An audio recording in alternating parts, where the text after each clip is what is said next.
Šī gada pavasarī Daugavpils novada Ambeļu pagastā izsavienojuma dēļ izcēlās postošs ugunsgrēks un nodega Stupeļu dzīvojamā māja un saimniecības ēka. LNT raidījuma degpunktā komanda aicināja ikvienu palīdzēt nelaimē cietušajiem, un labvēļi atsaucās. Jaunās mājas celtniecībai tika saziedoti 17 242 lati. Jaunās mājas būvdarbu vadītājs bez maksas ir projektējis māju un vadījis visus celtniecības darbus. Vairāki vīri bez algas strādājuši vairākas nedēļas. Jaunā māja netika celta nodegušās vietā. Būvnieks tika noskatījis Ingrīdas mammas vecveco māju, uz kuras pamatiem tad arī tapa nams ar 4 istabām un plašu virtuvi mājas centrā. Tagad sava istaba ir arī Stupeļu pastarītim jaunākajam dēlam Jānim. Ambeļu pagasta pārvaldes vadītājs Guntas Melnis kopā ar Stupeļu mājas saimniekiem mājas priekšā iestādīja ozolu, kā simbolu jaunas un labākas dzīves sākumam. Jaunā māja tika iedziedāta, saimnieki pirmos ciemus sagaidījuši ar sāls maizi.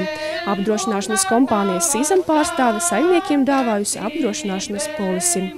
Jaunās mājas saimnieki Ingrīda un Roberts visiem labvēļiem izsaka visdziļāko paldies un labas veselības vēlējumus. Tik daudzi viņiem jutuši līdzi, ziedojuši drēbes, pārtikas produktus, naudu un mēbeles.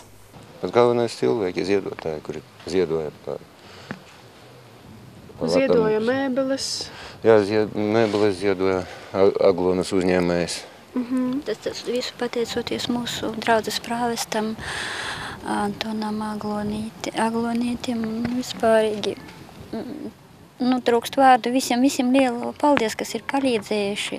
Īpaši sākuma degpunktam, jo bez viņa komandas tas neko nebijis tāda, nekā lielo sirds paldies, jāsaka vislabākos novēlējumus. Mēs gribam novēlēt mūsu celtniekam Arnim. Viņš no tik tāliem kilometriem braucis un visu to ir pūlējies. Ļoti centīgi, strādnīgi bijuši, ļoti celtnīgi.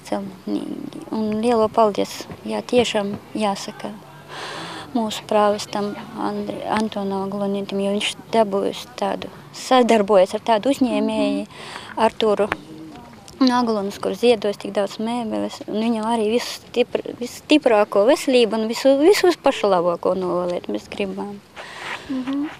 Paldies visiem cilvēkiem, kas ir ziedojuši, kas ar ko varēja. Ļoti trūkst vārdu.